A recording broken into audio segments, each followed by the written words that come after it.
So completely forgot this was a thing, but a while ago I tried to do a Let's Play of SpongeBob Revenge of the Flying Dutchman. And I really like Revenge of the Flying Dutchman, and I stand behind everything I said in the video I made, but at some point I realized Revenge of the Flying Dutchman would not be a good fit for a Let's Play, probably more suited to a game analysis video. But I still did finish a first test video for the Let's Play, so as per usual, you're going to get to see that here, and maybe a game analysis of the full game eventually. Enjoy, I suppose. I'm ready. Strolling through Bikini Bottom, SpongeBob SquarePants freeze the Flying Dutchman. Help SpongeBob save the day! It's the SpongeBob SquarePants video game!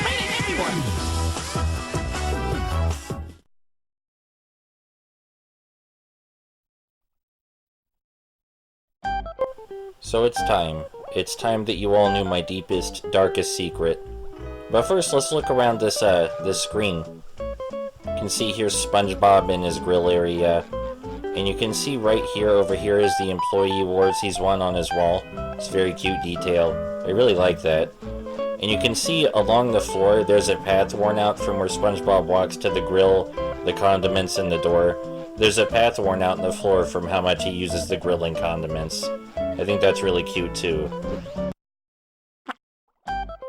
Now, while we're looking at these concept sketches for early SpongeBob, I think it's time you learned my secret. Revenge of the Flying Dutchman is my favorite SpongeBob game.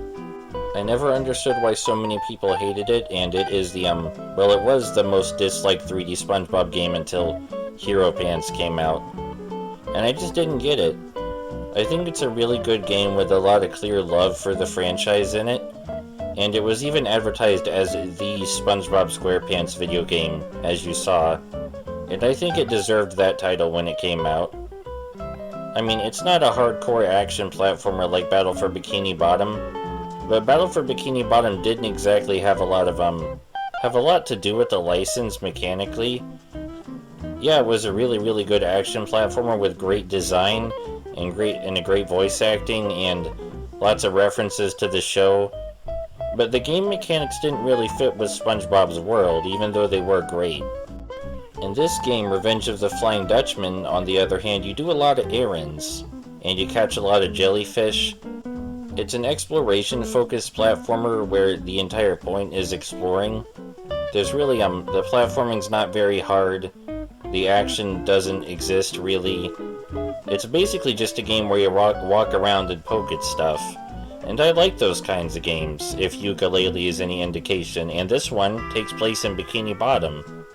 So I couldn't find what's not to like here. It seems well put together, and it's definitely more polished than Big Sky's other game. So we're gonna look at it.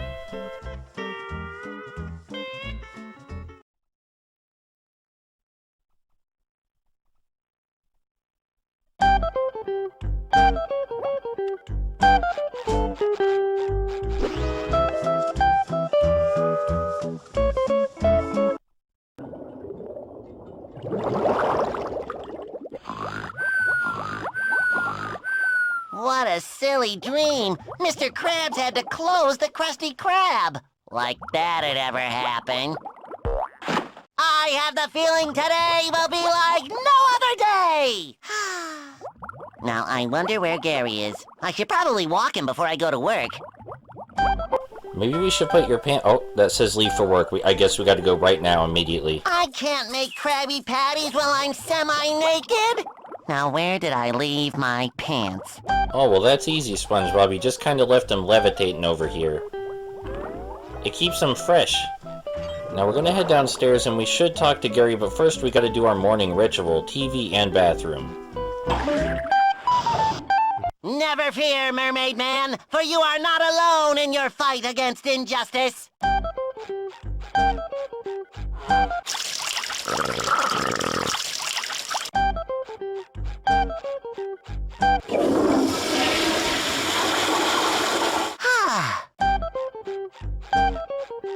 Good morning, Gary. Wait till I tell you about my crazy dream where the Krusty Krab was closed and... Meow! Oh, you don't say. You had a dream too? Meow, meow, meow, meow. That something really bad is gonna happen? Uh-huh. Meow, meow, meow, meow, meow. Whoa, that really is bad. Well, I know just the thing to cheer you up. I'll go fetch your favorite fetching stick.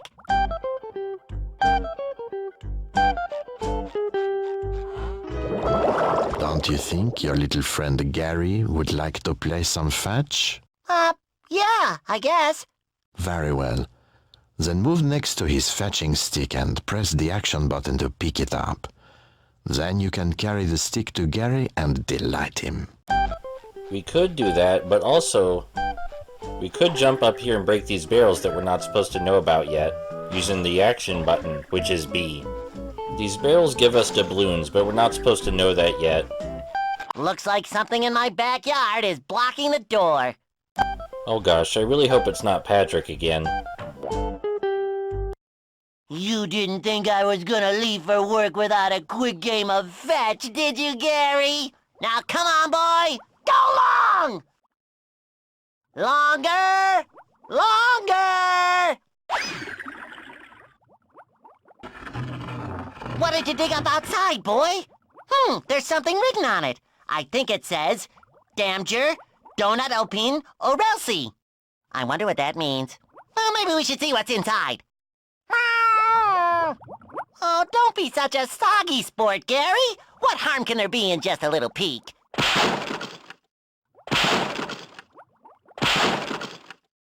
Just what I always wanted, a muddy little bottle. Just think of all the fun we can have cleaning it. Here we go. Arr! Who summons me from my endless slumber? I'll have your eyes for appetizers and your insides for dessert, for I am the Flying Dutchman. Sorry about that. Just hop right back into your bottle and we'll bury you back out in the yard so you can... Silence! I'll not return to that prison ever again. And what's this? You've gotten into my treasure, have you?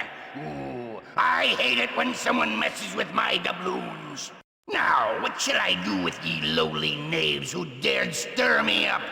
Let me consult my rule book on ghostly doings. In the case of accidental discovery and wanton disruption of my booty, the perpetrators must serve for an eternity on my bloody crew. Well, I ain't never been out to sea with a talking cheese block before, but rules is rules, so I gotta take you with me. Are you ready? Hold on there, Mr. Dutchman, sir. Technically speaking, it was not me who found you. Gary's the one who dug you up. Ooh, that's a relief. This little varmint looks like he can do 10 times the work, if he can survive my hypnotic spell. Oh, no, not Gary. That's not what I meant. Take me, not him. Too late. My decision is made. Now I've got to check on the treasure stashed back on my ship to make sure no one's been spreading that around. But I'll return shortly to pick up my new crewmate. Say your farewells before I return. Don't worry, Gary. I'll think of something, and it'll be the type of something that will save you. You can bet on it. Oh. Well, things went real bad real fast, and Gary's booking it out of here. He's going up to his bedroom, but I do have some news that may lighten the load a little.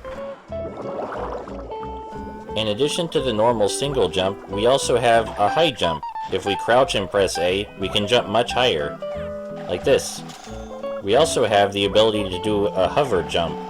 If we press A while we're in the air, SpongeBob will flap his arms like a doofus. As soon as I land on that diving board, anyway. Yep, like that. SpongeBob will flap his arms like a doofus, which will allow him to reach faraway places. Who's afraid of the big bad Dutchman? Not us. I heard that. Well, Gary, I better get out of here before I make the Flying Dutchman even angrier. You know, the Dutchman seemed pretty mad that his doubloons went flying everywhere, so we should probably collect as many as we can. There's a lot around our house, so we should get those first. I bet there's even more in the kitchen. Oh hey, there is. And there's some on top of our fridge too, which we can use our our high jump to reach. Good thing we knew about that high jump. Alright, there's probably more doubloons outside. Okay, we're outside and it's time for us to learn about our optional movement mechanic. You already know we can crouch, but if we move while crouching, something special happens. This is by far the best method of transportation in any SpongeBob game, and we don't even need to get a power-up to do it. Anyway, as I anticipated, there are more doubloons out here, so we should use these air vents, or bubble vents as they are, to get as many as possible. Because you never know how many of these we're gonna need. We might as well just walk around looking for them. It's a shame we don't have our jellyfishing net, or we could have caught that jellyfish. Maybe we'll have time for that later, but for now we gotta find these doubloons. Looks like someone wrecked their car here, that's a shame. Looks like Patrick's worried about something too, but we gotta collect these doubloons first. We gotta save Gary after all. Good thing we learned about all those jumping techniques, otherwise this might be a little bit more difficult. But it's no problem so far. I really need to reach that other ledge, but I don't think I have it in me. Don't be discouraged. You can do it. Press jump, then you can glide a bit farther if you press jump again before you land. Who would leave a letter tile sitting around like that? It's as if someone wanted me to find it. That is no ordinary letter tile. It is a clue. Gather all the letters that spell your name, and you will have enough clues to find a hidden treasure. Finding letters can lead us to a hidden treasure. Well, it's not much, but it's our first lead so far. And we're going to pick up on that lead next video. When we see what Patrick's running around about, maybe he has another letter for us. So it's all we've got to go on so far.